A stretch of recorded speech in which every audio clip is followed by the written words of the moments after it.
En este episodio de Lo Inédito sobre los Evangelios Podcast, comentamos el Evangelio del quinto domingo del tiempo ordinario. Cómo ser sal de la convivencia y luz del buen ejemplo. En la sección Espiritualidad, la Beata María Romero y la devoción a María Auxiliadora. En la sección Noticias, Asia Bibi publica autobiografía en la que detalla su injusta prisión y condena a muerte. En la sección Preguntas y Respuestas, ¿se pueden interpretar los sueños? Todo eso y mucho más en este nuevo episodio de Lo Inédito sobre los Evangelios Podcast.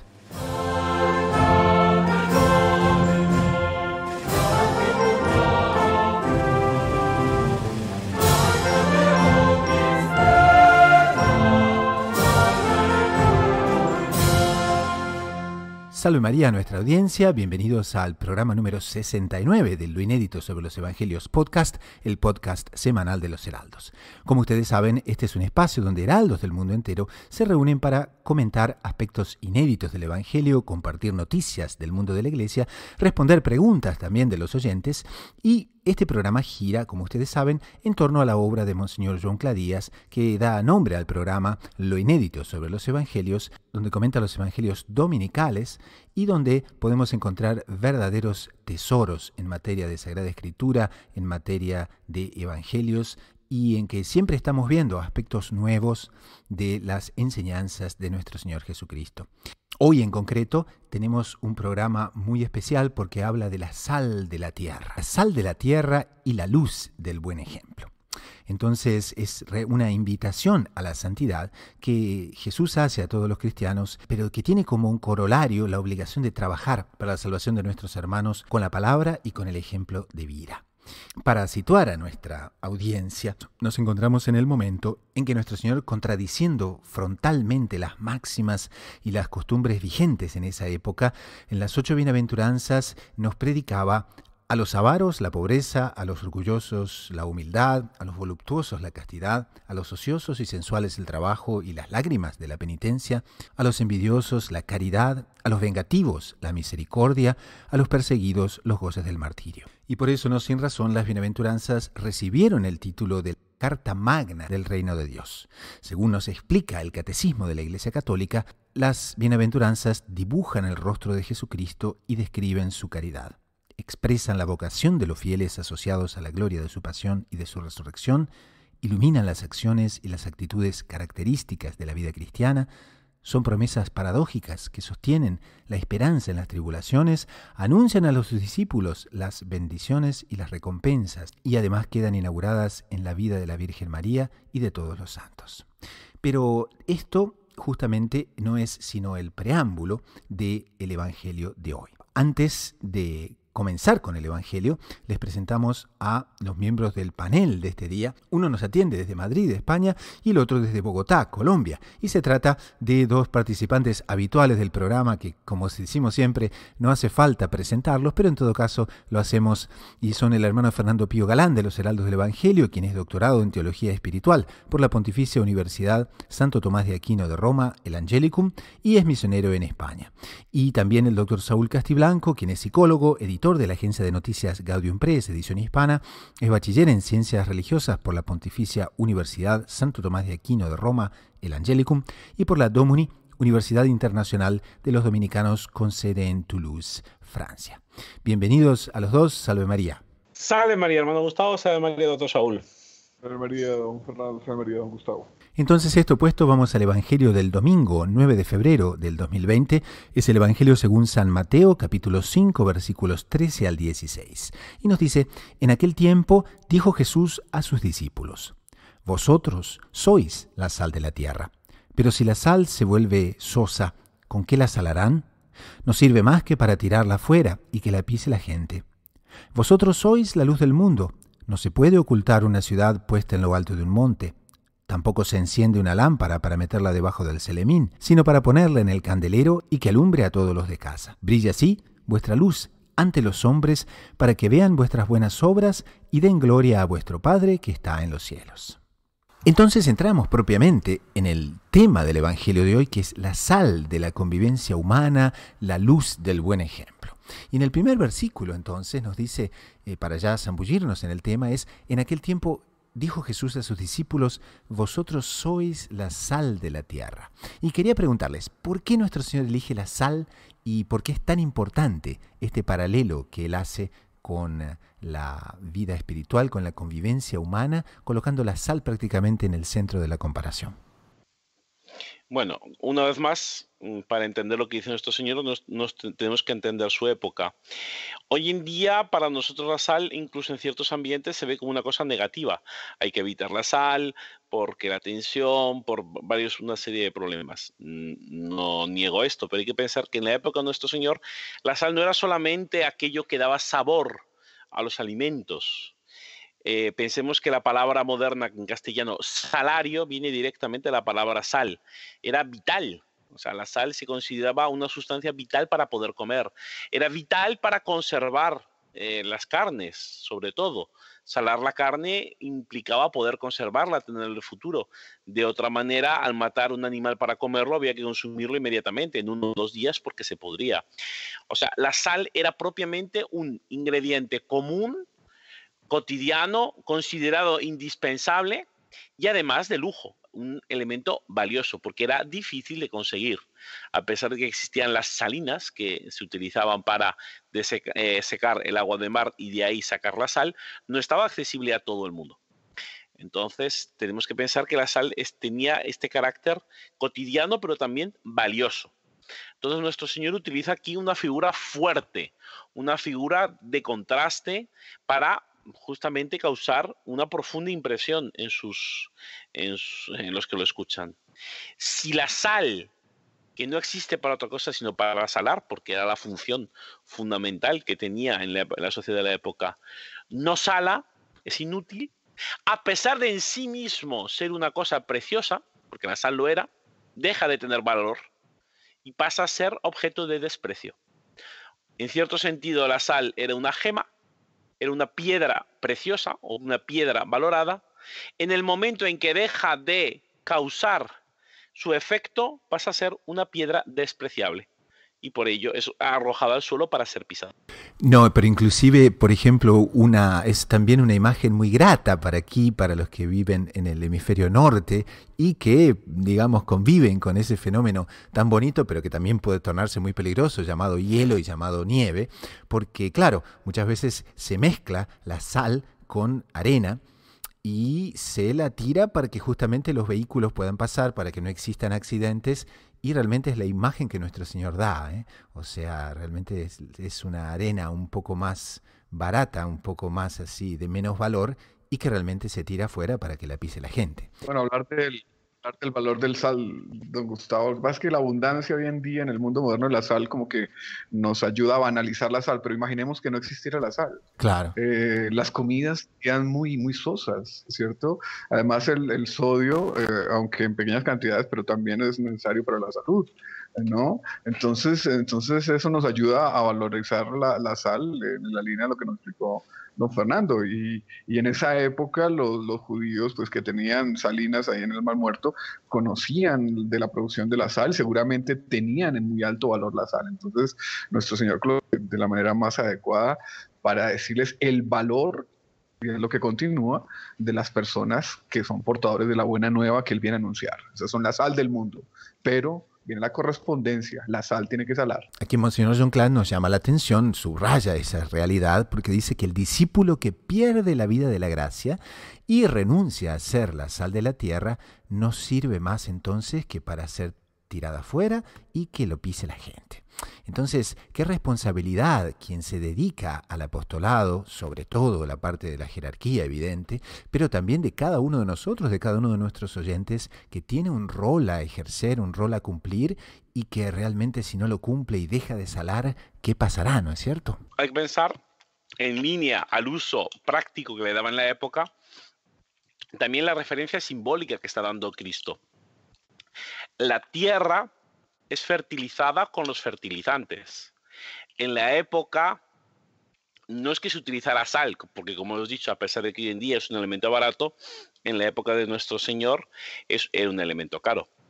Pero se era consciente de que había una fertilización por parte de la tierra, por parte de ciertas sales. Por otro lado, la función de la sal con la carne era evitar que se pudriera. Por lo tanto, el símbolo de la sal en el mundo es evitar que el mundo caiga en la corrupción, que la tierra caiga en la corrupción. Entonces, el cristiano, que es justamente sal de la tierra, tiene una función de, por un lado, fertilizar la tierra, por lo tanto, que la tierra dé fruto, y por otro lado, de evitar que se corrompa. Todo esto, obviamente, en relación al mensaje del pecado y de la redención que Jesucristo trae. Por lo tanto, la vida del cristiano en la tierra tiene que ser aquella que introduce la gracia de Cristo en la tierra y la hace fértil, y por otro lado preserva a la tierra de la corrupción propia del pecado. Interesante, don Fernando, don Gustavo, que mostró Juan Claro lo inédito de los evangelios.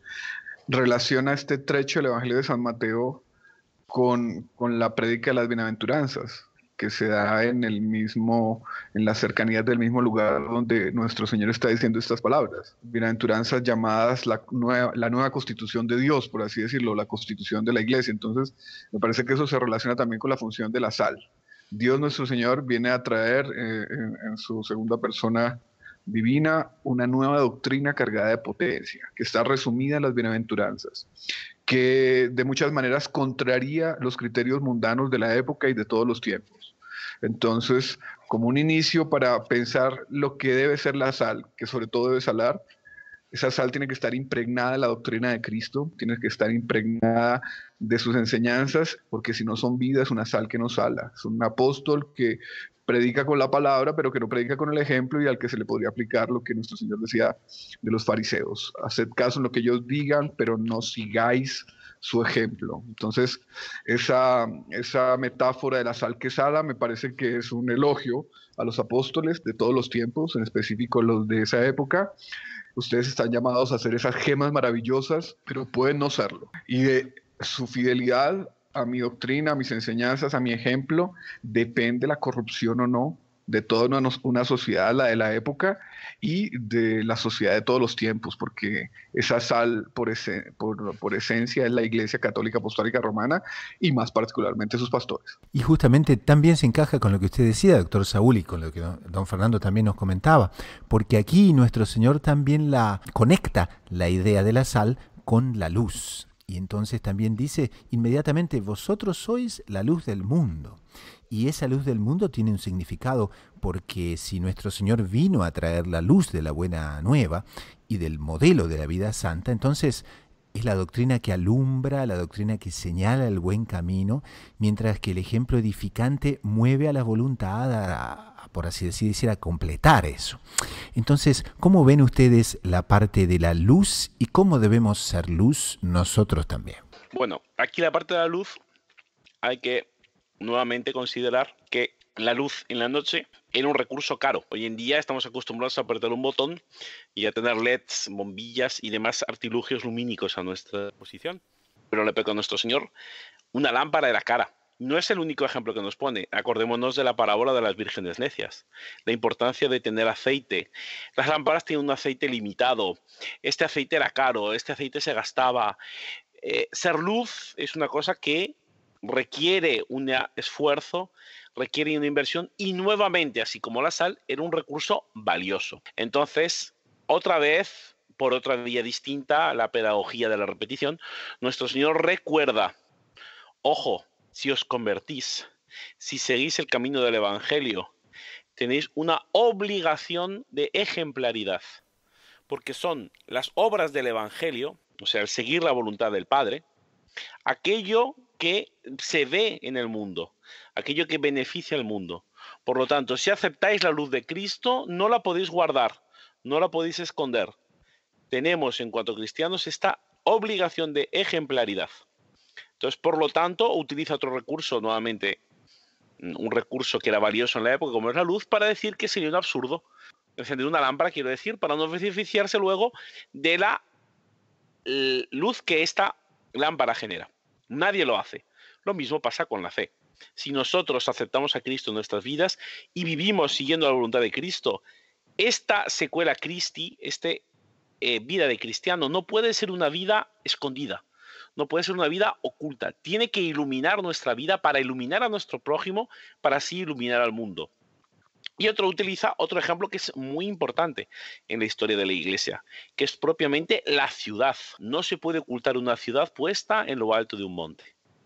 La vida del cristiano es tan evidente como una ciudad que está en un monte. No puedes ocultarla. ¿Cómo lo haces? Es imposible. Si está ahí, está. No tienes cómo negarlo. Entonces, tenemos que ser conscientes.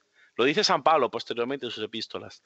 Nuestra vida, somos ejemplo y somos espectáculo para los ángeles y para los hombres. Tenemos realmente esta eminencia, esta presencia. Podemos intentar negarla.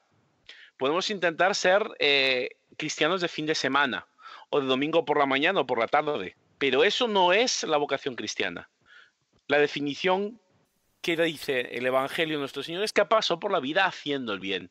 Y esto era un bien evidente, un bien que tenía que ser justamente visto y forma parte de la identidad cristiana. Este bien que ilumina el mundo y que hace que se beneficie de la luz de Cristo. La lámpara porta la luz, pero no es la lámpara la que es luz. Una cosa muy interesante también. Una lámpara, si no tiene aceite, y una lámpara, si no tiene una chispa, la lámpara no ilumina. El cristiano no ilumina en cuanto persona cristiana, ilumina en cuanto reflejo, en cuanto portador de la luz de Cristo.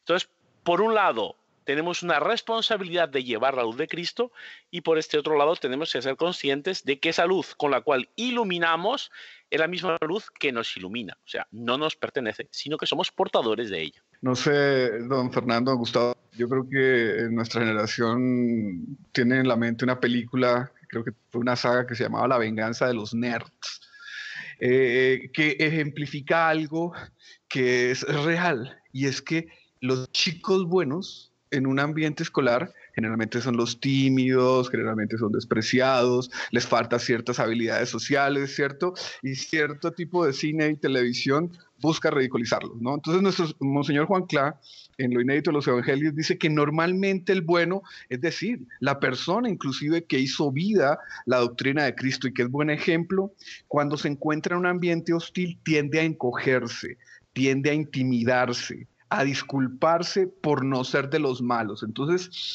hay un cierto dominio del prestigio de la maldad en los ambientes del mundo. Y cuando el cristiano, inclusive el bueno, tiende a encogerse, es porque de alguna manera le rinde pleitesía a esos dictámenes mundanos que prestigian el vicio, que prestigian lo contrario de la doctrina de Cristo.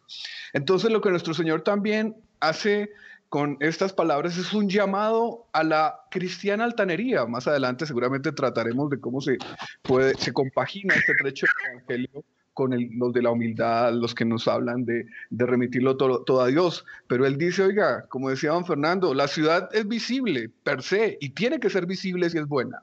Y la luz tiene que ser visible y estar colocada en un lugar de destaque porque está llamada a iluminar. Entonces, si nosotros sentimos un cierto temor de afirmarnos como cristianos en los ambientes en que nos encontramos, no nos quepa la menor duda, me parece a mí, es porque creemos consciente o más bien subconscientemente en los criterios del mundo, que orgullo, altanería cristiana, que se puede combinar con humildad y decir, yo tengo derecho a existir. Es más, mi misión es la más importante porque yo soy un portador de la luz que vino a traer Dios al mundo. Conocemos un ejemplo realmente muy, pero muy directo en la persona del doctor Plinio Corrêa de Oliveira, porque en su tiempo ser católico, ser un joven católico y mostrarse como tal era justamente una especie de anatema. Exactamente, y no es muy distinto del anatema actual, en el sentido de que tenemos propiamente en nuestros días una opinión del mundo que hace que los valores que sean propiamente distintos de los de la moda sean vistos con sospecha. Pero esto no es nuevo. Esto ya lo sufrió San Pedro cuando estaba detrás de Cristo en el pretorio y la sierva le preguntó si era uno de ellos. La tentación y la tendencia es negar, es humano, pero justamente nosotros, en cuanto a receptores del bautismo, hemos sido llamados a una vida que no es únicamente la vida humana. Ojo, no abandonamos la vida humana, pero en cuanto cristianos la sublimamos, porque somos incorporados a Jesucristo, que era verdadero hombre, pero también era verdadero Dios. Entonces, este papel de la ejemplaridad del cristiano aprieta, es incómodo, sería más fácil no tenerlo, pero es que no sería cristiano. Entonces, hay muchas voces que dicen que no, que en realidad el ser cristiano no tendría que ser distinto del resto de las personas, que el cristiano no debería destacar, que la actitud del cristiano delante del mundo no debería de ser conspicua. Pero es que tenemos las palabras del Evangelio y la vida de la Iglesia que a lo largo de los siglos ha destacado justamente por salar la tierra, por iluminarla, por cada vez más ampliar los espacios de luz y combatir los espacios de tinieblas. Porque no nos podemos olvidar, nuestro Jesucristo se encarna para redimirnos, para librarnos del pecado. Un cristiano no puede amar el pecado, no lo puede amar, lo debe odiar, porque es para eso que Jesucristo se encarnó. Entonces, en esta vida concreta del cristiano debe existir este componente de amor a Cristo que se traduce en odio al pecado. Y este odio al pecado es justamente esta sal de la tierra, esta luz del mundo al cual el cristiano está llamado. Algunos pueden aducir o pueden objetar diciendo que nuestro Jesucristo dice que cuando hagas una cosa buena con la mano derecha, que no lo sepa la izquierda. Por lo tanto, que el cristiano no debería tener una vida ejemplar. Ejemplar en el sentido de que los otros lo vean, porque daría un peligro de orgullo e iría contra el mandamiento de Cristo de que las cosas buenas que hagas que no se entere nadie. Bien, no nos olvidemos, el Evangelio hay que entenderlo en cuanto a conjunto y no en cuanto a cada frase. Si no, nos quedamos con el Evangelio de una sola frase, que va completamente contrario a lo que es la vida de la Iglesia. Nuestro Señor Jesucristo nos previene, obviamente, de hacer el bien por amor a el beneplácito y por el aplauso del mundo, como en su época hacían, por ejemplo, los fariseos. Pero en este trecho en concreto, está diciendo muy claro, de una forma evidente, que el cristianismo es una religión de iluminación, es una religión de ciudad en lo alto del monte. El cristiano tiene obligación de hacer ver que es cristiano. No por ello, como ya hemos dicho, será mejor en cuanto tal. La luz con la que iluminamos no es nuestra luz, sino antes ya la hemos recibido, no es nuestra. La iluminamos en cuanto somos Cristo, no en cuanto somos nosotros. Eso es una cosa obvia, pero un mandamiento de Cristo, que es que tu mano derecha no sepa lo que hace la izquierda, no anula el mandamiento de Cristo de que iluminemos el mundo. No confundamos los términos. Entonces, desde luego, es evidente que es necesaria la perfecta humildad en no enorgullecernos de las cosas buenas que hagamos, pero esas obras de religión, o sea, ese beneficio al mundo que trae nuestra vida de fe, no debe ser ocultado. El mundo lo puede ocultar, no hay duda, y lo hará, porque justamente la labor de la oscuridad es justamente apagar la luz. Eso no hay duda, pero en cuanto a cristianos tenemos que combatir esa tendencia, tanto del mundo cuanto interior, que hace que la lámpara encendida sea colocada debajo del celemín. Don Fernando acaba de decir una cosa que me parece una regla de oro para la hermenéutica, para la interpretación de las escrituras y para toda la vida cristiana, y es que el Evangelio es un conjunto. Yo leí en estos días un trecho, no me acuerdo de qué epístola, creo que del apóstol San Pablo, que decía: uno no se salva por la ley, sino por creer en Cristo. Y no lo incluye en el conjunto de la Escritura, y sobre todo en el conjunto de la doctrina católica, puede llegar a conclusiones cerradas, ¿cierto? Entonces, en esa línea de tomar un conjunto, nuestro Señor nos dijo que debemos ser simples como las palomas, pero astutos como las serpientes, ¿no? Hay gente que solo es simple como la paloma y también medio bobita como la paloma, ¿no? O hay gente que tiene la astucia de la serpiente, pero no tiene la inocencia y la candura de la paloma, o como decía el doctor Pino Correa Oliveira, el inspirador de Monseñor Juan Clano, de una persona que decía: tiene la inocencia de la serpiente, o sea, todo lo contrario de lo que debería tener.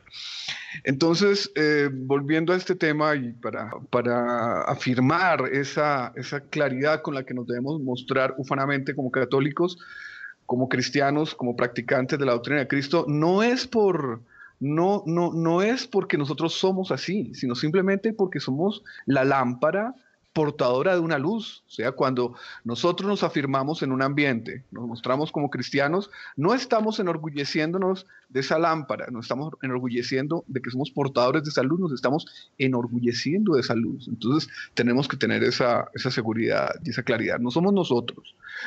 Un respeto a nuestra persona puede ser de dos tipos. Uno, que considerándolos como tales, u otro considerándolos como cristianos. Si se nos respeta como cristianos, tenemos la obligación de defendernos. ¿Por qué? Porque estamos defendiendo a Cristo.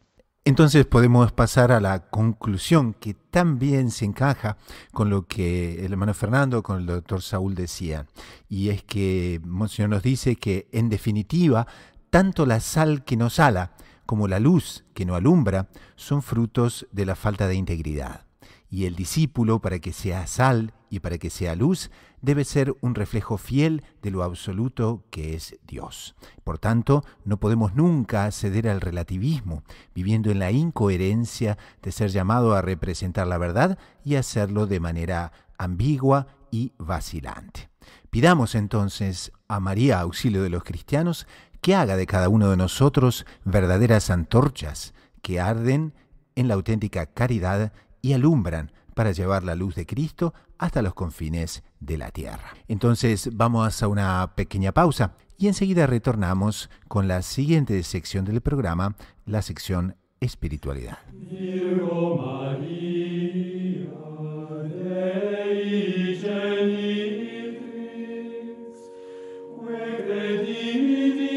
Pasamos ahora a la sección Espiritualidad. Como ustedes saben, en esta sección exploramos temas centrales de la vida espiritual para el beneficio y el crecimiento de la audiencia.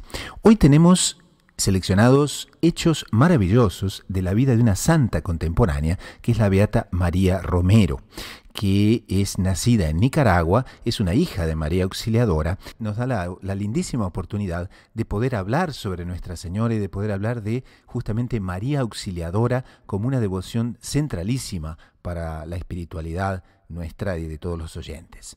Como ustedes saben, María Auxiliadora es muy central en la vida salesiana y esta santa, esta beata, de la cual vamos a conversar, justamente pasó sus días como parte de las hijas de María Auxiliadora que fueron fundadas por San Juan Bosco. Entonces hay eventos y hay detalles en la vida de esta santa que son fabulosos. Por ejemplo, de edad muy temprana, siendo niña, hace voto de castidad, después en su noviciado recibe una gracia mística impresionante en la cual el Señor desde el sagrario le llama predilecta de mi Padre y consentida de mi Padre. Por tanto, se ve que desde siempre tuvo una relación muy pero muy cercana con lo sobrenatural y con lo místico. Y también tiene una parte en la cual en 1935 sabemos que se consagra como esclava de Jesús por las manos de María, según el método de San Luis María Griñón de Montfort. Y entonces aquí hay un aspecto realmente muy, pero muy bonito de su devoción entrañable a la Santísima Virgen en la advocación de María Auxiliadora. Es un caso muy interesante. Tenemos a esta beata que llegó a conocer a Monseñor Caviero, que es uno de los primeros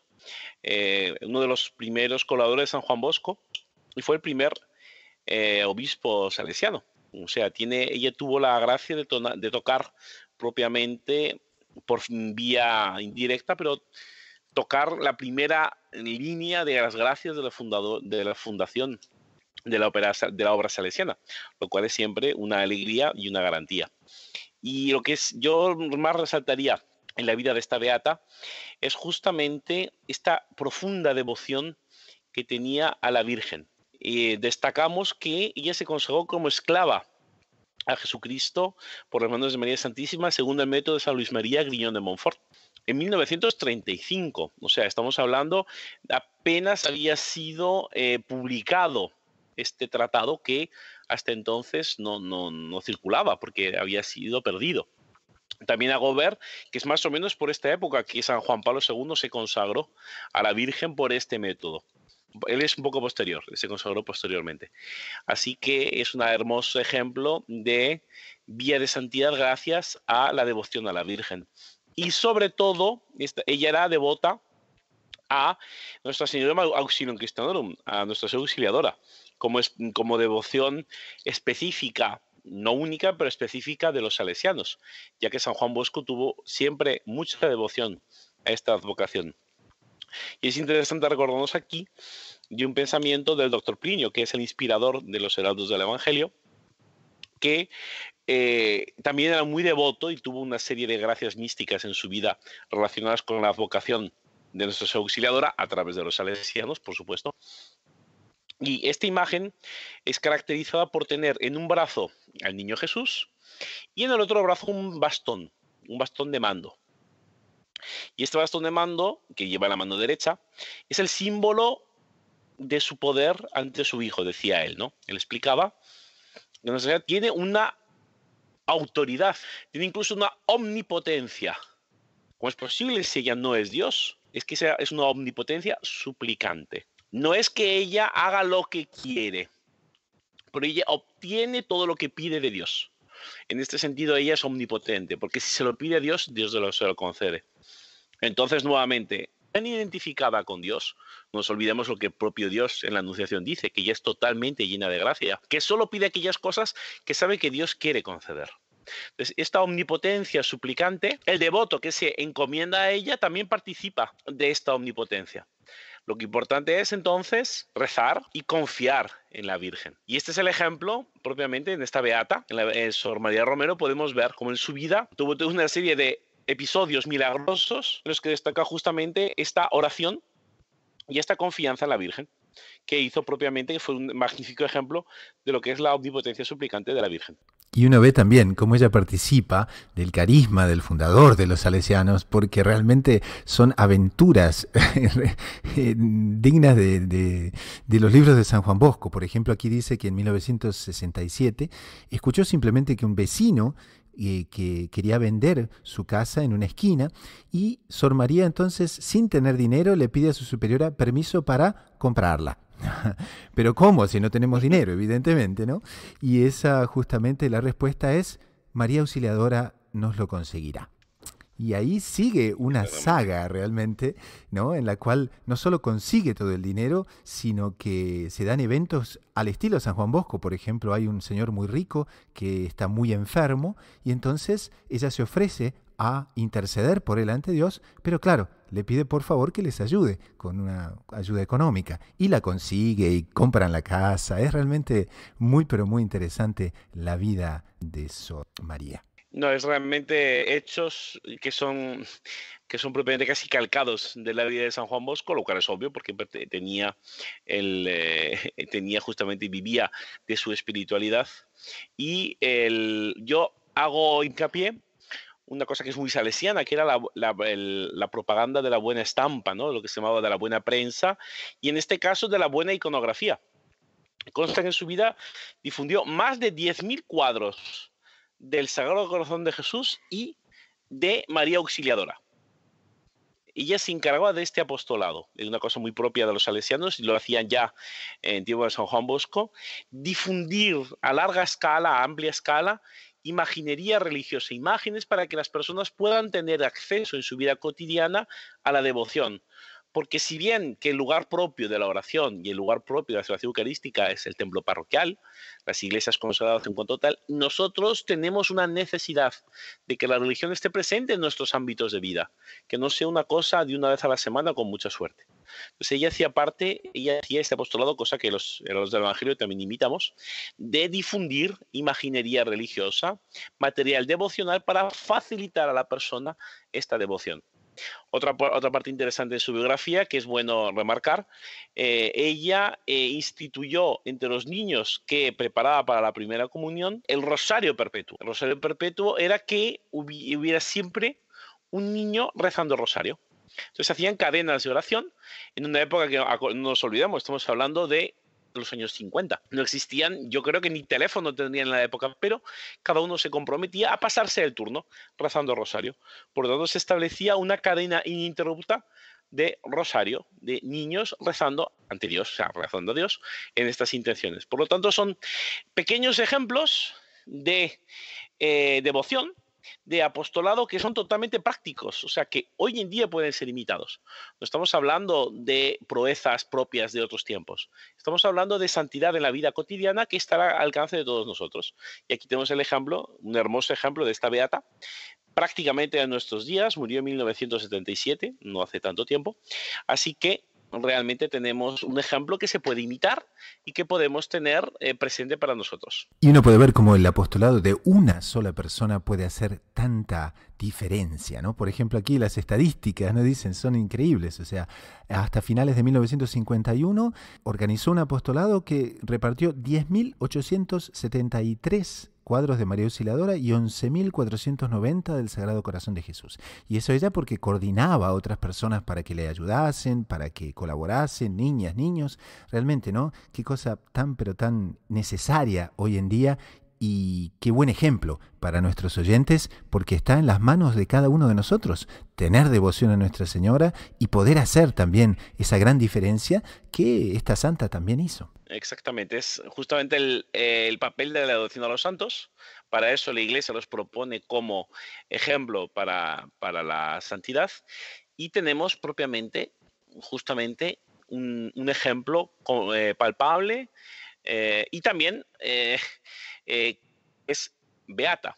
Para que pueda ser declarada santa hace falta justamente devoción. Por lo tanto, animamos a nuestros oyentes, a aquellos que ya la conocían tal vez, a aquellos que la están conociendo por nuestras palabras, a encomendarse a ella, a la beata Sor María Romero, para que les auxilie en sus momentos de necesidad y de prueba en la vida.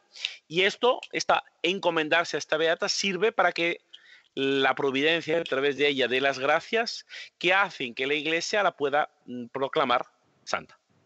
Entonces recomendamos este artículo de Gaudium Press a quienes quieran leerlo en completo porque vale muchísimo la pena, tiene más detalles que no hemos abordado justamente en esta parte del programa. Entonces les recomendamos que se dirijan a gaudiumpress.org y vayan a Hechos Maravillosos de la Vida de la Beata Sor María Romero. Su nombre completo para quien quiera invocarla en sus oraciones y pedirle milagros es Sor María Romero Meneses, nacida en Nicaragua el 13 de enero de 1902.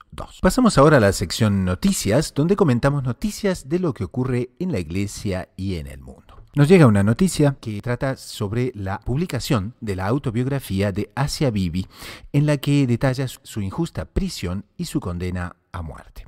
Entonces, con el título Enfant libre, al fin libre, la madre católica condenada a pena de muerte por supuesta blasfemia en Pakistán y que tuvo que padecer, como sabemos, 9 años de prisión hasta el reconocimiento de su inocencia, acaba de ser publicada recientemente. Bueno, esta es una noticia muy interesante porque realmente desde un punto de vista humano era un caso, digamos, de manual que no tenía solución. Esta pobre mujer, acusada injustamente de blasfemia dentro de un sistema legal y de una sociedad que tenían mucho más a no reconocer su presunción de inocencia o su efectiva inocencia, como es el caso, estaba propiamente ella sola contra el poder del mundo.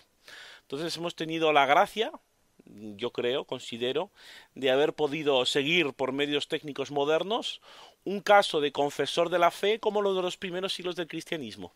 Y digo gracias a Dios, porque así como ha querido, gracias de confesor de la fe y no mártir, porque recordémonos que los mártires eran aquellos que perdían la vida por no renegar a Cristo y los confesores eran aquellos que no llegaban a perder la vida, pero sufrían todo tipo de padecimientos por su fe en Cristo. No nos olvidemos, bastaba que esta católica hubiera renegado de Cristo en la cárcel para haber quedado inmediatamente libre. Se lo dijeron varias veces, como ella misma relata en su biografía. Pero ella prefirió aguantar 9 años en una prisión de la forma más ignominiosa, como ella cuenta, con sus compañeras de prisión pidiendo su muerte, completamente sola, pero sola con Cristo. Entonces realmente es una biografía que recomiendo leer a nuestros oyentes porque nos conecta propiamente con lo que es el fértil flujo vital del río de la Iglesia. Nos está llegando hasta nuestros días las aguas puras de la secuela Christi, hoy y aquí. Por lo tanto, realmente es un ejemplo para todos nosotros.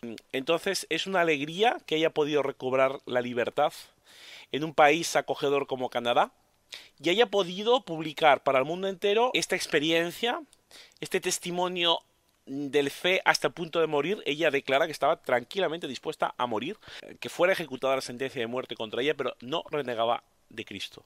Por lo tanto, es un ejemplo muy inspirador para nuestra sociedad y para nuestros días. Inclusive narra detalles desconocidos hasta ahora, como por ejemplo, una cosa estarrecedora, digamos, que es el collar de hierro que llevó en prisión a manera de grillete y que contaba con un tornillo enorme que podía ser apretado para atormentar a la creyente. O sea, eso es realmente son sistemas de tortura, pero alevosos, ¿no? No son realmente cosas que uno leía en los relatos antiguos, pero pensaba que en el mundo moderno ya no existían. Bueno, en este caso lo hemos sabido porque ella lo ha podido contar. Ignoramos en cuántos casos no ha podido ser contado.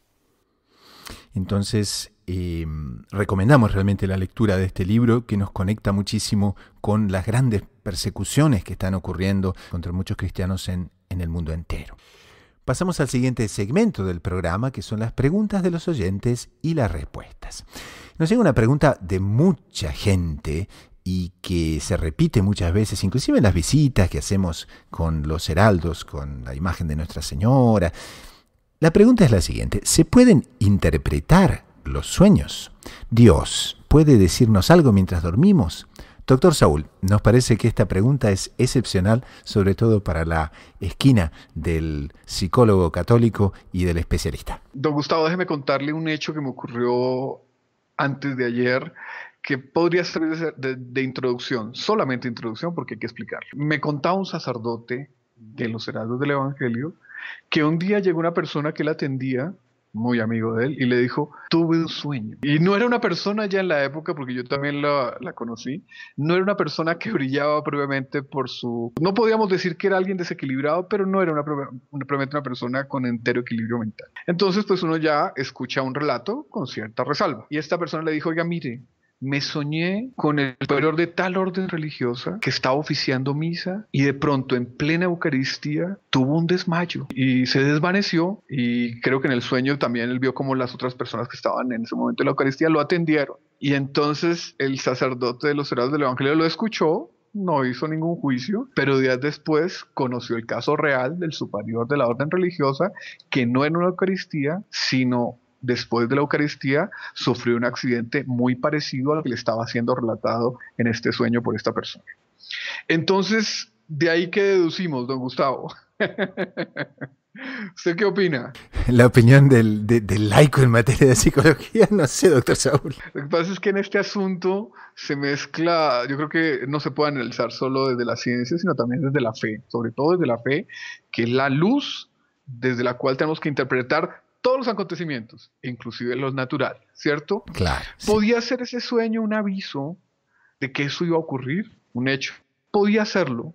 ¿Ese aviso llegó al posible destinatario? No, no llegó, porque según entendí, este sacerdote simplemente escuchó el sueño y no lo retransmitió. ¿O era un aviso para este sacerdote para que se enterara de esa eventualidad? No sabemos. ¿Por qué? Porque el universo es muy complejo. El universo es muy complejo. Y el universo en el que estamos incluidos nosotros. Y también esa persona que tuvo ese sueño. Y esa complejidad del universo es una consecuencia de la riqueza infinita de Dios. ¿Por qué? Porque como Dios se reflejó en el universo, Él tenía que crear un universo complejo y sumamente rico para verse reflejado ahí.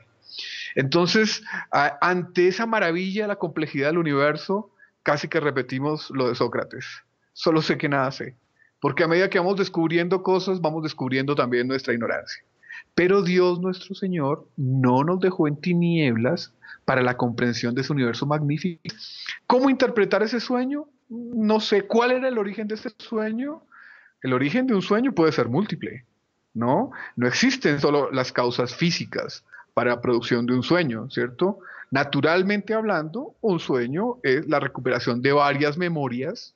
Uno tiene memoria auditiva, olfativa, táctil, visual, histórica, semántica, episódica. O sea, se conservan en el cerebro por así decirlo, porque yo digo que es el cerebro y el alma, y después en medio del sueño ya se combinan y forman los sueños. Esa es una explicación natural del sueño. Pero resulta que nosotros no somos mera naturaleza y no estamos enmarcados en un mundo de mera naturaleza. También existe Dios, la Virgen, los ángeles y los demonios. ¿Los demonios pueden influir en los sueños? Sí, de una manera no directa, pero, pero indirecta pueden influir en los sueños. Entonces no todo sueño tiene un origen meramente natural. Puede tener un origen inclusive preternatural de los ángeles malos. Por lo tanto, ¿cómo juzgar un sueño?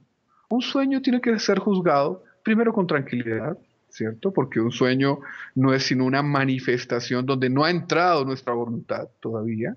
¿Por qué? Porque nosotros no soñamos lo que queremos, sino soñamos las cosas que se sueñan, que se aparecen. Y sobre todo un sueño tiene que ser juzgado a la luz de la fe. Entonces, yo mañana me levanto y resulta que soñé que había sido destrozado en un accidente de tránsito. ¿Cuál es el origen de ese sueño? El origen de ese sueño puede ser meramente una combinación no racional de imágenes que tenga mi cerebro. Ese sueño puede ser influido indirectamente por el demonio también, de que eso me puede ocurrir. Puede ser cualquier cosa. Y entonces, ¿yo qué hago en función de eso?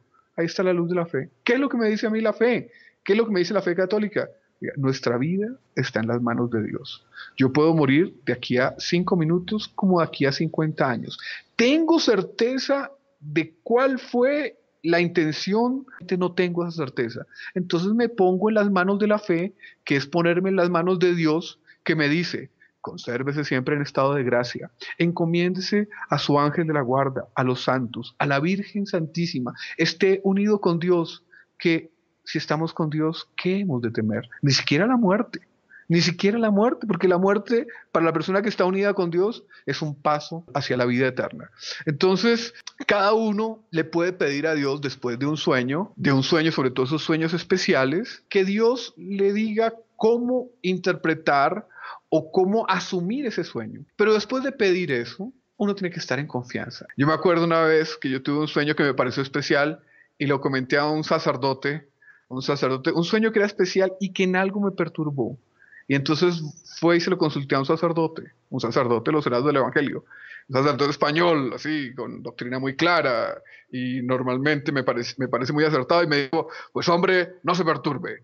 Los sueños, sueños son. Me tranquilizó enteramente ese dicho del padre. Y realmente ese fue un mero sueño. No son más que sueños, fue lo que él quiso, tanto cuidado ese sueño. Y efectivamente era algo que perturbaba un poco y que no se confirmó. Entonces, el consejo en esta materia es fortalecerse en la fe.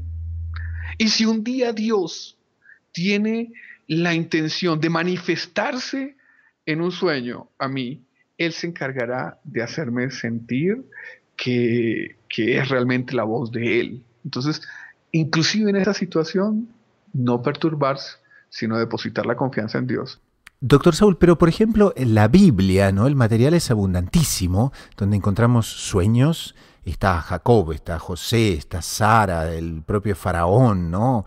Gedeón, bueno, el profeta Daniel también.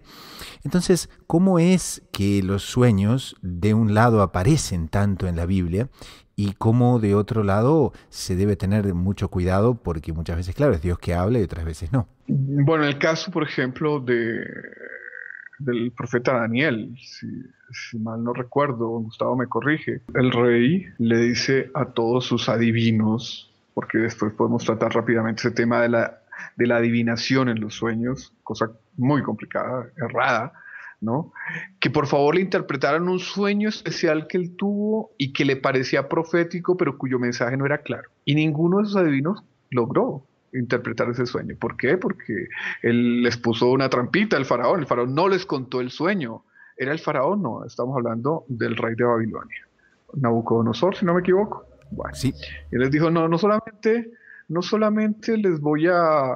les pido que me interpreten el sueño, sino que ustedes van a tener que saber cuál es el sueño, para saber si ustedes de verdad tienen los poderes que me dicen. Y ninguno de sus adivinos pudo, ¿no? En cambio, el profeta de Dios le comunicó que el rey había tenido tal sueño y le comunicó la interpretación, ¿no? Entonces, el Antiguo Testamento es completo, ¿cierto? Y es más, la bondad ya de los profetas nuestros del Antiguo Testamento que le pidió al rey que no matara a todos los adivinos, porque en esa época no eran los derechos humanos de hoy en día, sino que dijo, y si no pueden, los mato a todos, porque no sirven para nada, ¿no? Y Daniel pidió perdonar a la vida. El rey accedió. Pero vemos pues que realmente no podemos ser naturalistas. Dios se puede a través de un sueño. Ahora, ¿cómo percibir si realmente es o no es la voz de Dios? A veces el alma tiene certeza. No, esto es así y es así. Y realmente eso es menos incomún de lo que uno cree, que Dios se manifiesta muy especialmente, sea a través de sueños, sea a través de inspiraciones, o sea a través de una voz de otra persona, pero que internamente digo, uy, esto es para mí y tiene tal aplicación. A veces es muy claro, pero a veces no es tan claro.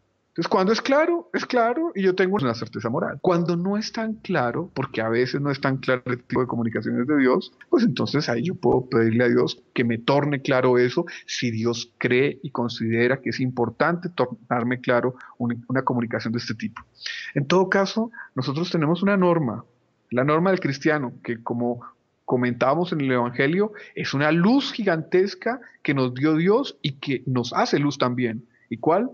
Es la doctrina de la Iglesia Católica, Apostólica y Romana. Entonces, cualquier sueño que nos diga algo contrario a la doctrina de la Iglesia, ese es falso.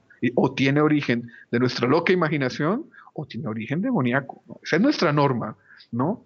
Y en esta época, donde no solamente la luz de la razón se ha apagado, sino también se empieza a encender la luz de la superstición, que no es luz sino es oscuridad. En esta época, cuidado con la interpretación de los sueños, que no es nueva. En la época del paganismo era una de las artes de adivinación demoníacas, junto a la, no sé si existiría quiromancia, pero sí existía la piromancia, y existía, no me acuerdo cuál era el arte de la adivinación viendo las entrañas de los animales, o el arte de la adivinación. Ahí entra el demonio.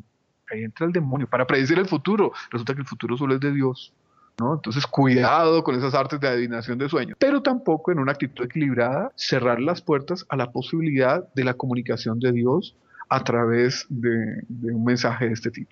Pasamos entonces a la última sección del programa, que es la sección Sugerencias de la Semana. Y aquí sugerimos a la audiencia cosas de interés, como una website, un libro, un podcast de doctrina católica que nos haya gustado para el bien espiritual de las personas. Entonces tenemos nuestros panelistas que nos honran tanto con su presencia cuanto con sus sugerencias y nos van hoy entonces a sugerir cosas muy interesantes. Hermano Fernando, ¿qué tendríamos? Pues bien, yo recomiendo a nuestros oyentes este libro publicado por Asia Bibi, Enfant Libre.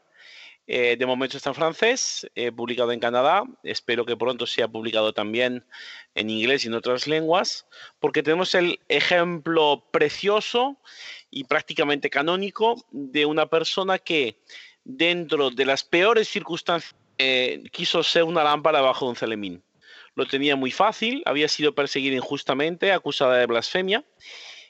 Su vida no es que estuviera en peligro, sino que era prácticamente seguro que iba a morir, pero ella no quiso ser sal que no sala, no quiso ser lámpara metida bajo un celemín. Se continuó siendo fiel en Cristo, confió.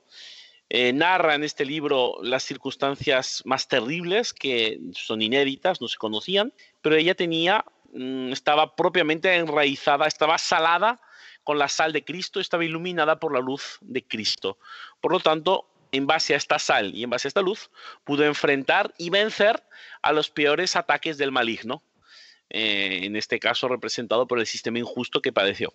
Por lo tanto, recomiendo vivamente a los lectores que puedan acercarse a este libro, que lo lean y que vean en la vida de esta católica cómo ser sal de la tierra tiene un componente de responsabilidad que, en la peor de las circunstancias, tiene garantizada la asistencia por parte de Dios. Colocamos entonces en las notas del programa el enlace a esta obra realmente impresionante y es una, como dice en inglés, must read. Y con esto, en nombre del equipo de producción y de quien les habla, el hermano Gustavo de los Heraldos, nos despedimos hasta dentro de una semana. Así que a rezar mucho, a perseverar con confianza, con los ojos en la Eucaristía y en María Santísima, a la búsqueda incansable de descubrir siempre más lo inédito sobre los Evangelios.